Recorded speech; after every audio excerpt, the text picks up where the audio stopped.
Hello students, welcome to Mathlearn. और इसमें भी इंग्लिश ग्रामर के लेसन 9 पे बच्चों आज हम सीखेंगे एक नया टेंस का फॉर्म जो है प्रेजेंट परफेक्ट कंटिन्यूअस। हाँ, आपने प्रेजेंट परफेक्ट को लेसन 8 में सीख चुके हैं। और क्या सीखे थे? प्रेजेंट परफेक्ट का थोड़ा सा रिकैप कर लेते हैं। मैं खाना खा चुका हूं, I have eaten. I have eaten, ये क्या हो गया? ये हो गया प्रेजेंट परफेक्ट। प्रेजेंट परफेक्ट में हैव या हैज लगता है, ये तो आप सीख चुके हैं। और यहाँ पर मेन वर्ब के साथ जो ईट है, इसका थर्ड फॉर्म का यूज होता है। ईट का थर्ड फॉर्म है ईटेन, क्योंकि ईट, एट, ईटेन आपको 3 फॉर्म्स याद करने के लिए मैं बताया था। Unless you study all the 3 forms of verb, you can not master in your English grammar. ये बहुत जरूरी है बच्चों। तो ये हो गया हमारा छोटा सा रिकैप जो हमने सीख चुके हैं प्रेजेंट परफेक्ट में किस तरह से हम लिखते हैं या किस तरह से बोलते हैं। आज हम एक नया चीज सीखने जा रहे हैं, प्रेजेंट परफेक्ट कंटिन्यूअस। बच्चों, आपका मन में क्वेश्चन है, पहले ये तो बताइए कि प्रेजेंट परफेक्ट कंटिन्यूअस हम कहाँ पर यूज करते हैं। हाँ, मैं यहाँ पर 2 घंटे से पढ़ा रहा हूँ, 2 घंटे से पढ़ा रहा हूँ, बिल्कुल पानी के लिए भी ब्रेक नहीं लिया। तो ये क्या, लगातार कोई काम हो रहा है, इसी को कहा जाता है प्रेजेंट परफेक्ट कंटिन्यूअस। सुबह से बारिश हो रही है, दोपहर हो गया भाई, लेकिन सुबह से लगातार बारिश हो रही है, ये भी हम प्रेजेंट परफेक्ट कंटिन्यूअस कहेंगे। हाँ, आपसे कह रहा हूँ, आप पिछले 3 घंटे से खेल रहे हैं, मैं देख रहा हूँ। तो पिछले 3 घंटे से लगातार खेल रहे हो, तुम बदमाश हो, सिर्फ बदमाशी कर रहे हो 3 घंटे से, तो ये भी प्रेजेंट परफेक्ट कंटिन्यूअस हो गया। तो आपको अंदाज लग गया कि प्रेजेंट परफेक्ट कंटिन्यूअस हम किस जगह यूज करते हैं। अब चलिए आते हैं इसका फॉर्म कैसा होता है। इंग्लिश में अब लिखेंगे या बोलेंगे तो किस तरह से बोलेंगे, और इसे प्रेजेंट परफेक्ट कंटिन्यूअस क्यों कहा गया। चलिए, मैं पिछले 2 घंटे से पढ़ा रहा हूं, इसको हम तो लिखेंगे आई, और परफेक्ट में हैव या हैज होता है, तो यहाँ पर हैव का यूज होगा। और यहाँ पर एक और चीज का यूज होगा, been, BEEN, been. I have been, और पढ़ाने का क्या इंग्लिश है? टीच। तो टीच का टीच है, लेकिन यहाँ कंटिन्यूअस में तो हम जानते हैं वर्ब के साथ, जो मेन वर्ब होता है उसके साथ ING लगता है। ये दोनों चीज मिलके परफेक्ट का हैव और कंटिन्यूअस का ING दोनों मिलके हो गया हमारा प्रेजेंट परफेक्ट कंटिन्यूअस। बिल्कुल परफेक्ट बना है। आई हैव बीन टीचिंग, और कितने घंटे से? 2 घंटे से पढ़ा रहा हूँ, 2 घंटे से लगातार पढ़ा रहा हूँ, तो इसी को कहते हैं I have been teaching for 2 hours, 2 hours.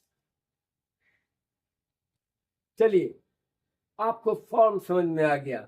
अब आप तो 2 घंटा से खेल रहे हो, आप 2 घंटा से लगातार खेल रहे हो, तो कोई भी बोलेगा वो बच्चा 2 घंटा से लगातार खेल रहा है, तो क्या बोलेगा?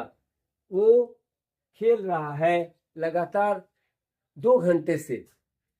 तो ही के साथ वो खेल रहा, ही के साथ आपको मालूम है हैव लगता है? नहीं, हैव नहीं लगता है, क्योंकि ही, शी, जो भी थर्ड पर्सन सिंगुलर नंबर होता है वो उसके साथ हैज लगता है। ही हैज, और बीन तो लगेगा ही इसमें। ही हैज बीन क्या कर रहा है? खेल रहा है। तो खेलने का इंग्लिश है प्ले, और प्ले के साथ हम लगा देंगे ING। He has been playing, 3 घंटे से खेल रहा है, तो हम लगा देंगे फॉर 3 आवर्स। समझ रहे हैं? अब कहीं कहीं इस फॉर्म में आप देखेंगे यहाँ पर फॉर की जगह पर सिंस लगा हुआ है। एक बात और बता दे, हिंदी में जैसे हम कहते हैं 3 घंटे से, तो से का फ्रॉम लगा देते हैं, यहाँ फ्रॉम नहीं लगता है, यहाँ पर सिर्फ फॉर ही लगेगा। फ्रॉम यहाँ पर गलत इस्तेमाल होता है, यहाँ पर सिर्फ फॉर लगेगा। He has been playing for 3 hours.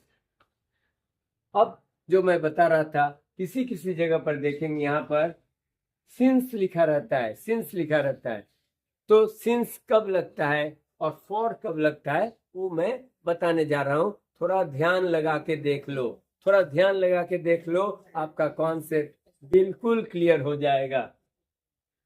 समझ लो, मैं 10 साल से इस स्कूल में पढ़ रहा हूं, मैं 10 साल से इस स्कूल में पढ़ रहा हूं, तो हो जाएगा I have been studying in this school for 10 years। लेकिन कोई ऐसा भी बोल सकता है, भाई आप अभी तो 2025 है, हम 2015 से इस स्कूल में पढ़ रहे हैं।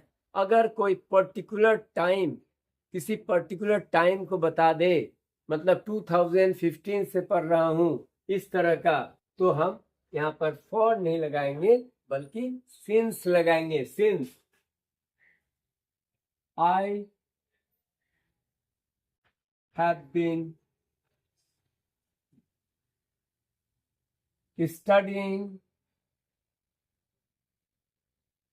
in this school, since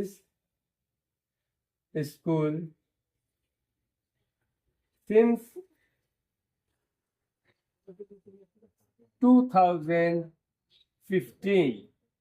देखो बच्चों, अब कोई भी टाइम मेंशन हो जाता है तो आप यहाँ पर सिंस लगाएंगे, और सिंस अगर टाइम मेंशन नहीं रहता है, जस्ट 2 घंटा, 3 घंटा, 10 साल, 5 साल इस तरह का होता है, तो यहाँ पर फॉर लगाएंगे। मैं आपके लिए सुबह से इंतजार कर रहा हूँ, मैं आपके लिए सुबह से इंतजार कर रहा हूँ, तो यहाँ पर भी आई have been waiting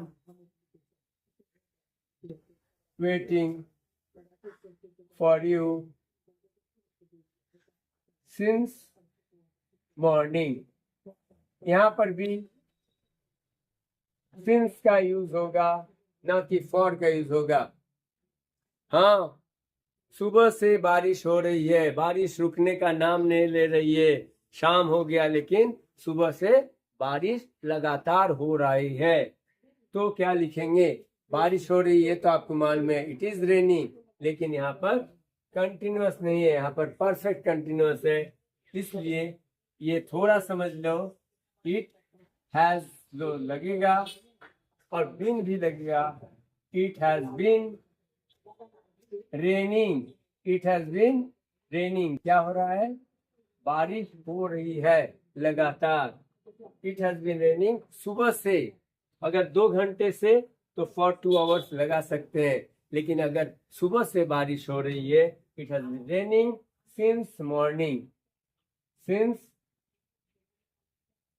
morning, since morning. It has been raining since morning. तो देखो प्रेजेंट परफेक्ट कंटिन्यूअस किस तरह से फ्रेम किया जाता है और क्यों किया जाता है, और कहाँ पर फॉर लगता है और कहाँ पर सिंस लगता है, ये हो सकता है आपको समझ में आ गया।